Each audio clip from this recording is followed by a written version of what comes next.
चेलेका मेना पिया केमन आछो कैसे है संताली मम एंड किड्स चैनल रे झोतो कोआ सागुन दाराम।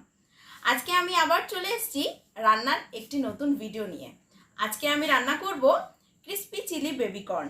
तो चलुन पुरो भिडियोटाते आपनारा थाकुन और आमार रान्नार पद्धति आमी किरकम भावे रान्ना करी बेबी कर्न ओटा आपनारा देखे निन। मा छेले मिले आमरा चले एसेछि किचेने बेबी कर्न बानानोर जोन्नो। बेबी कर्नटाके आमी फ्रिजेर मध्य स्टोर करे रेखे दिएछिलाम, ओटाके आमी बेर करे निয়েছি। एबार ओटाके आमी जलेर मध्य धुए नेब। आसुन देखे निन। बेबी कर्न आमी निয়ে নিয়েছি একটা প্লেটের মধ্যে। এরপর এই সমস্ত বেবি কর্নগুলোকে আমি জলের মধ্যে ধুয়ে নেব। আর আপনারা কিন্তু বাজারের মধ্যে যে কোনো জায়গাতে বেবি কর্ন কিন্তু পেয়ে যাবেন, ঠিক আছে? বেবি কর্ন বললেই আপনারা বেবি কর্ন পেয়ে যাবেন। এরপর এগুলোকে আমি ফ্রিজের মধ্যে স্টোর করে রেখেছিলাম। এরপর এগুলোকে ধুয়ে নেব।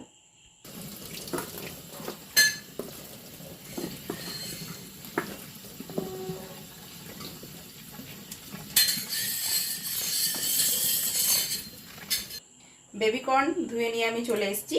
এরপর আমি এই বেবি কর্নগুলোকে কেটে দেব। আপনারা দেখে নিন আমি কিরকম ভাবে কাটছি। প্রথমে মাথাটাকে আমি এইভাবে কেটে একটু সামান্য এটাকে কেটে আমি বাদ দিয়ে দেব। দেন একটু একটু করে ছোট ছোট করে, মানে খুব বেশি এভাবে বড়ও নেব না, খুব ছোটও নেব না।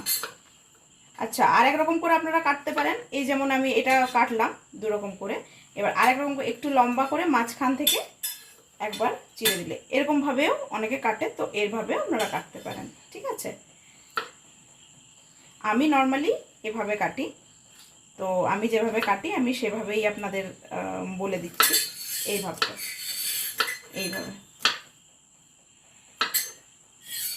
এগুলোকে কেটে নেব সুন্দর করে। বেবি কর্ন কাটা কিন্তু আমার হয়ে গেছে।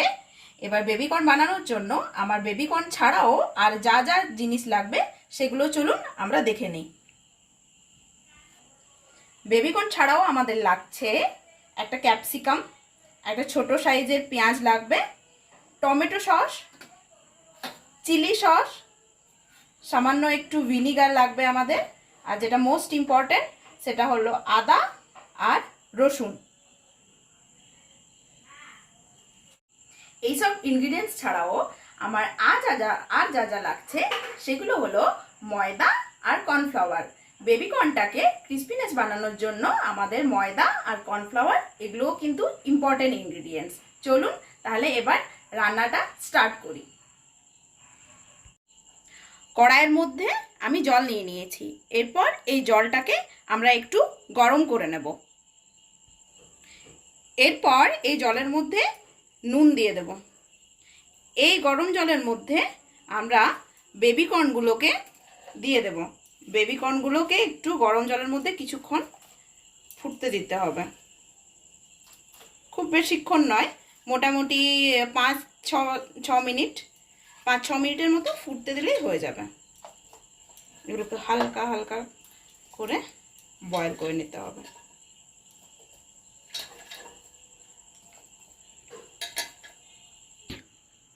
ওদিকে বেবি কর্নটা যতক্ষণ হচ্ছে এদিকে আমরা ভেজিটেবলসগুলো কাটিং করে নেব।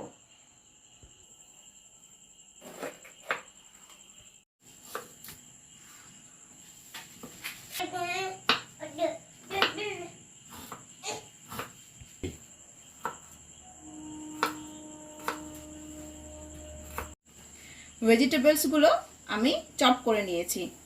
দেখুন খুব সুন্দর করে ছোট ছোট করে। ক্যাপসিকামগুলো স্কোয়ার সাইজের আমি করেছি, আমি ছোট ছোট করে কাট করে নিয়েছি। অনেকে আবার বড় সাইজেরও করে, আমি ছোটটা প্রেফার করি, ওই জন্য ছোট ছোট করেই কাট করে নিয়েছি। এদিকে পেঁয়াজ, এটাকেও আমি কাট করে নিয়েছি। আদা, রসুন এগুলো একদম ছোট্ট ছোট্ট করে কুচি কুচি করে আমি এগুলোকেও কেটে নিয়েছি। এদিকে কিন্তু আমাদের বেবি কর্নটাও হয়ে এসছে। এরপর এই বেবি কর্নের জলটাকে আমরা পুরোটাই ফেলে দেব। বেবি কর্নের জলটা আমি ফেলে দিয়েছি। এরপর এইটার মধ্যে আমি ময়দা আর কর্নফ্লাওয়ার দিয়ে দেব। দেখুন আমি কিন্তু দুটো পাত্রের মধ্যে একটাতে ময়দা আর একটাতে কর্নফ্লাওয়ার নিয়ে নিয়েছি। এরপর আমি ময়দা আর কর্নফ্লাওয়ার এই বেবি কর্নের মধ্যে মিশিয়ে নেব।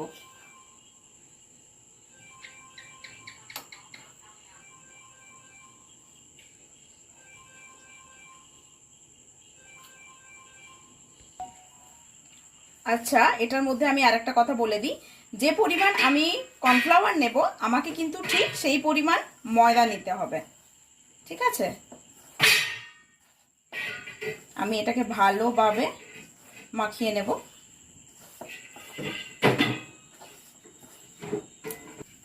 দেখুন কি সুন্দরভাবে আমার মাখাটা হয়ে গেছে। এটা এদিকে আমাদের তেল কিন্তু গরম হয়ে গেছে। এরপর এই তেলের মধ্যে আমি বেবি কর্নগুলো এক এক করে ছেড়ে দেব। বেবি কর্নগুলো না সমস্ত একটু একটু চিটে চিটে থাকে, তো ওগুলো কিন্তু আমাকে আলাদা আলাদা করে নিতে হবে। সব কিন্তু আলাদা আলাদা করে ফেলতে হবে, যে একসাথে সব ফেলে দেব সেটা করলে কিন্তু ভালো হবে না। তো আলাদা আলাদা করে আমাকে তেলের মধ্যে ছাড়তে হবে।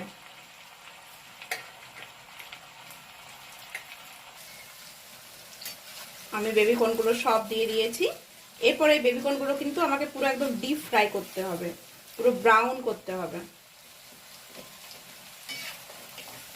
আর গ্যাসের ফ্লেমটা এই সময় মানে খুব বেশি লো নয় হাইও নয়, মানে মিডিয়াম ফ্লেমে রাখতে হবে, যেন ভেতর অবধি খুব ভালোভাবে এটা পাকে। ওদিকে আমার বেবি কর্নটা যতক্ষণ ফ্রাই হচ্ছে আমি এদিকে চলে এসেছি ছেলেকে নিয়ে। ও এমনিতে রান্নাঘরে অনেকক্ষণ বসেছিল আমার সাথে, তো এখন আমি এদিকে চলে এসেছি।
এ দেখুন হালকা একটু ব্রাউন হয়ে এসছে, কিন্তু এটাকে একদম পুরো ডিপ ফ্রাই আমাকে করতে হবে।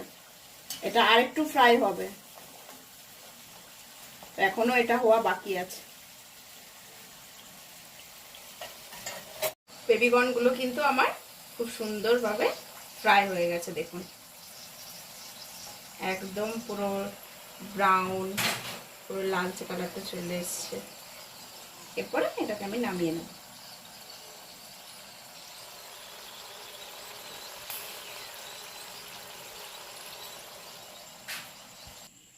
এবার বাকি যে বেবি কর্নগুলো আছে ওগুলো আমি তেলের মধ্যে ফ্রাই করে নেব। দেখুন এখানে কিন্তু আমার যত বেবি কর্ন ছিল সবগুলো কিন্তু খুব ভালোভাবে আমি ডিপ ফ্রাই করে নিয়েছি। এরপরে দেখুন আমি আরেকদিকে কড়াই নিয়ে নিয়েছি। কড়াইয়ের মধ্যে আমি সামান্য একটু রিফাইন্ড অয়েল নিয়ে নিয়েছি। তেলটা আমার অলরেডি গরম হয়ে এসছে। এরপর এই তেলের মধ্যে আমি যে আদাটা দিয়েছিলাম ওই আদা কুচিটা দিয়ে দেব। আদা কুচির সাথে আমি রসুন কুচিটাও এটার মধ্যে দিয়ে দেব। এটা হালকা একটু ফ্রাই করে নেব আদা আর রসুনটাকে। আদা আর রসুনটা আমার ফ্রাই হয়ে এসছে, হালকা ব্রাউন ব্রাউন হয়ে এসছে। এরপর এটার মধ্যে আমি পেঁয়াজ আর ক্যাপসিকামটাও দিয়ে দেব। পেঁয়াজটাকে দিয়ে দিচ্ছি, ক্যাপসিকাম এটাকেও দিয়ে দিচ্ছি।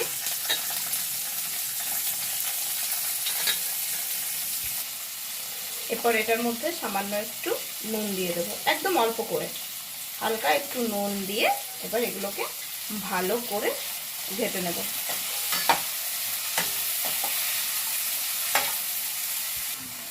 এরপর এটাকে আমি মোটামুটি 1 থেকে 1.5 মিনিটের জন্য ঢাকা দিয়ে রেখে দেব।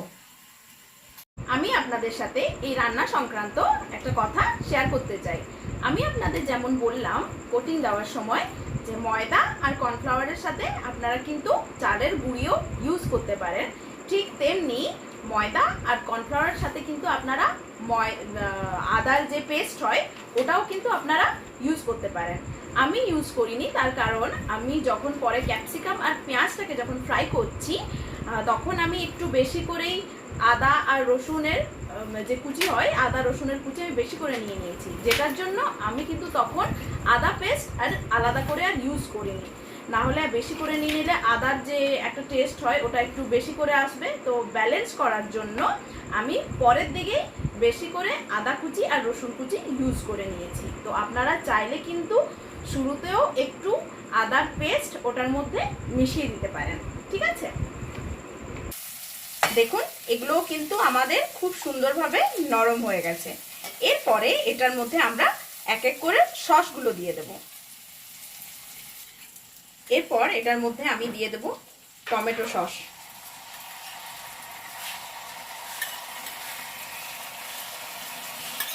টমেটো সস দিয়ে দিলাম। এরপর টমেটো সস দেওয়ার পর এরপরে দেবো চিলি সস। এরপরে দিয়ে দিচ্ছি চিলি সস। আমি কম করেই দিচ্ছি, কেন কি যে যেরকম আপনারা ঝাল স্পাইসি খেতে পছন্দ করেন সেভাবে দেবেন। আর এরপরে দিয়ে দেব সামান্য একটু ভিনিগার। আমি কিন্তু ভিনিগার 1 চামচ দিয়ে দেবো, এর বেশি দেব না। এরপর আমরা এটার মধ্যে বেবি কর্নগুলো দিয়ে দেব, যতগুলো আছে সবগুলো দিয়ে দেব। বেবি কর্নগুলো আমি দিয়ে দিয়েছি। এরপরে ভালো করে এটাকে সসের সাথে মেখে নেব। আচ্ছা, এটা কিন্তু যে বেবি কর্নটা আছে এটা কিন্তু আপনারা চাইলে ডাবল ফ্রাইও কিন্তু করতে পারেন। আমি শুরুতেই খুব ভালোভাবে ফ্রাই করে নিয়েছি, তো যেটার জন্য আমি আর আরেকবার ফ্রাই করলাম না। তো আপনারা কিন্তু চাইলে ডাবল ফ্রাই করতে পারেন, ওটা কিন্তু আরও ক্রিস্পি হয়। বেবি কর্ন কিন্তু আমাদের একদম রেডি হয়ে গেছে। এরপর চলুন আমি এটাকে একটু সুন্দর করে প্লেটিংটা করে নিই। বেবি কর্ন কিন্তু আমার একদম রেডি হয়ে গেছে। আমার সার্ভ করার জন্যও রেডি, ইভেন খাওয়ার জন্যও কিন্তু রেডি। দেখতেই পাচ্ছেন আমি এরকমভাবে এটাকে প্রেজেন্ট করেছি। আপনারা আপনাদের যার যেরকমভাবে ইচ্ছে আপনারা প্রেজেন্ট করতে পারেন।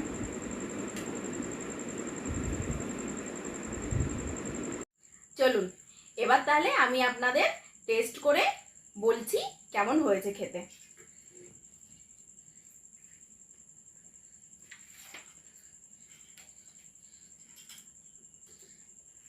So yummy, so crispy, so tasty. সত্যি খেতে খুব ভালো হয়েছে। আপনারা অবশ্যই কিন্তু এটা বাড়িতে ট্রাই করবেন। আমি ঠিক যেভাবে করলাম, যে পদ্ধতিতে করলাম, আপনারা ঠিক এভাবে যদি আপনারা করেন, সত্যি বলছি আপনাদের কিন্তু ক্রিস্পি চিলি বেবি কর্ন একদম বেস্ট হবে, পারফেক্ট হবে। আজকের রেসিপিটা যদি আপনাদের ভালো লেগে থাকে অবশ্যই কিন্তু আপনারা সবাই বাড়িতে ট্রাই করবেন। আর কেমন হলো আমাকে কমেন্ট বক্সে জানাবেন। আর সাথে কিন্তু লাইক, শেয়ার, সাবস্ক্রাইব করতে কিন্তু ভুলবেন না। জোহার।